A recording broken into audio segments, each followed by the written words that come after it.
When it comes to developmental delays in children, there are three main frustrations we as leaders in the field of neurodevelopment have that I bet frustrate you too as a parent.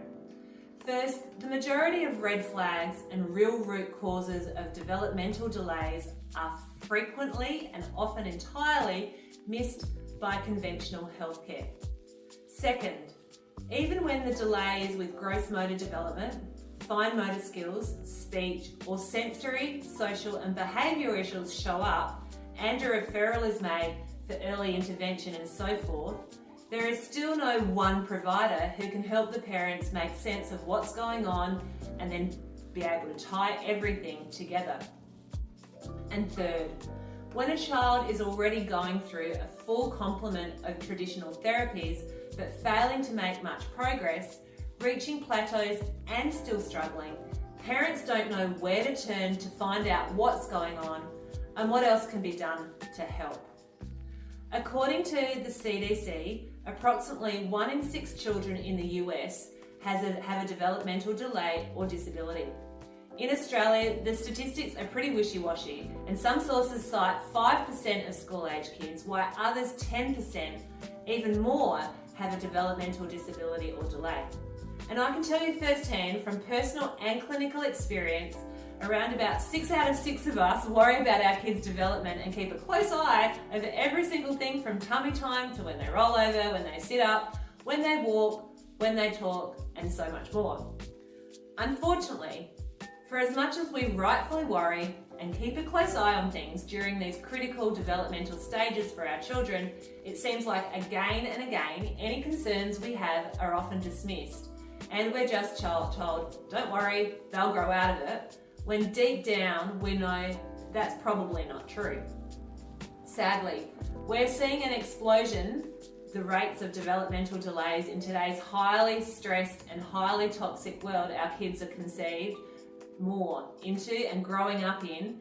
And that 5 to 10% number that I mentioned before really doesn't do it justice for how many infants and toddlers we truly see off track with their motor milestones, sensory processing, speech, and so much more every day in our office. If you're thinking something's not quite right, or even if you've already received a diagnosis or referral of some sort and have started traditional therapies like PT, OT, and speech, this video is for you. Every day parents report to us that they're happy to have their child in these therapies, but they're concerned that they've plateaued or they're not progressing at the speed or pace that they'd like. If that or any of this sounds like you or your child, then this video is especially made for you. Parents, you deserve to know more, and you deserve to know the truth about developmental delays. So let's dig in and let's deliver exactly that for you and your family. So over the last 30 years, I've helped many babies and children. So many times I have mums say to me that their child skipped crawling and went straight onto walking. Almost like their child was kind of ahead in their milestones, or that their child was struggling with crawling, so they simply encouraged their child to walk along furniture or by holding out their fingers for support. Or even their health provider said that was not a cause for concern. Unfortunately, so many parents are just simply unaware that skipping a milestone means that other problems will show further down the track. So let's just stay on skipping crawling, for instance, but it could be any milestone. Crawling helps strengthen the shoulders, back, core muscles, which are necessary for further gross motor development. Crawling helps strengthen the tiny intrinsic muscles in the hand, facilitating development of the arches in the hand. These muscles are also important for emerging fine motor skills. Crawling assists the child in learning the cross-crawl action of the arm with the opposite leg, which is obviously necessary for all sport, especially running. Crawling also has a role in the development of the neurovisual motor system, as it requires scanning the environment with the eyes and then moving the body all at the same time. As you can see, missing out even just this one simple milestone alone will contribute to a plethora of problems in so many other areas. So, okay, let's really dig into the science and statistics just a little further. So we're going to start with what's really holding kids back. And then what we're going to do is we're going to understand something called the perfect storm. So developmental delays aren't just random occurrences or genetic bad luck. There are three main factors that we see in almost every single time a child has a developmental delay, and we call them the perfect storm: fertility challenges and prenatal stress, birth trauma and interventions, and early exposure to antibiotics and other environmental toxins. Next, birth trauma, the brainstem, and the air traffic control connection. Common interventions like forceps, vacuum extraction, and C-sections can cause physical injury and damage the brainstem, the neurospinal system, and the vagus nerve. Both the autonomic and the central nervous system have their air traffic control in the head, neck, and brainstem region, which is directly responsible for essential developmental functions like motor planning, motor tone, coordination, and sensory processing. These physical birth injuries lead to subluxation, dysregulation, and dysautonomia. So, why traditional approaches often plateau and don't achieve their full progress? PTs, OTs, and speech therapists are trained to assess the muscles and soft tissues, not necessarily neurological function and the brainstem or the neurospinal system.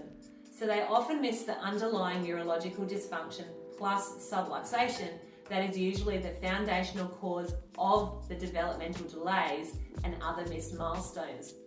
This explains why progress often stalls despite various interventions. The neurological dysfunction and subluxation, where the stress is stuck in the nervous system, is simply not addressed. The foundation of development.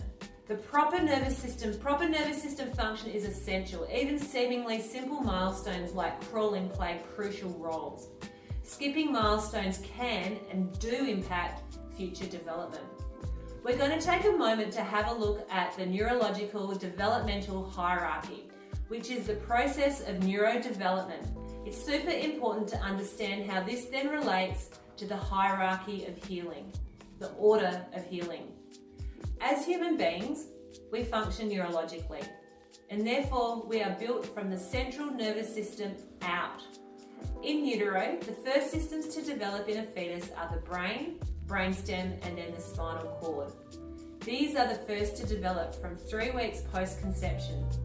From this foundation, everything else grows and develops. In utero, the next system to develop is the neuromotor system. The motor system is the movement system, which is, in essence, your muscles. As soon as baby is born, he or she should take a breath.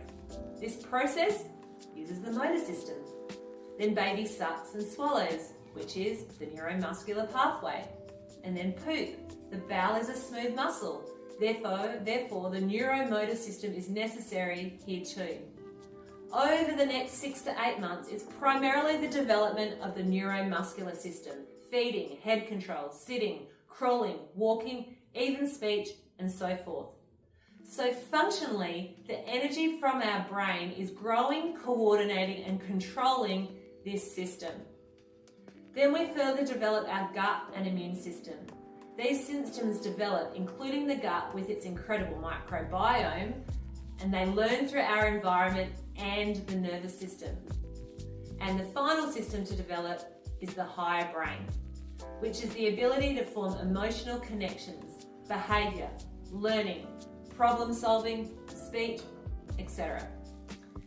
If your child experiences any health challenges, especially long-lasting ones, we need to address things in this order, from the foundation up. Even if we seek other health professionals, it's a matter of whether we need these professionals now or next. A nutritionist or a naturopath, counselling, speech therapist, physical therapy, mouth or jaw devices, and so on. If you're tired of watching your child struggle and feeling like something's missing in their care, it's time to consider a different approach. At House of Chiropractic, We are leaders in neurologically focused chiropractic care that addresses the foundational causes of developmental delays, nervous system dysfunction, and dysregulation. Stress stuck in the nervous system. We use cutting-edge technology called the Insight scans to actually measure and find your child's exact level, location, and severity of subluxation, stress, stuck, gone, and neurological dysfunction, so you know exactly what's holding them back developmentally. To really know what's going on with your child, the Insight scans are essential to run, so you're no longer left guessing, but can address the exact problem right at its core.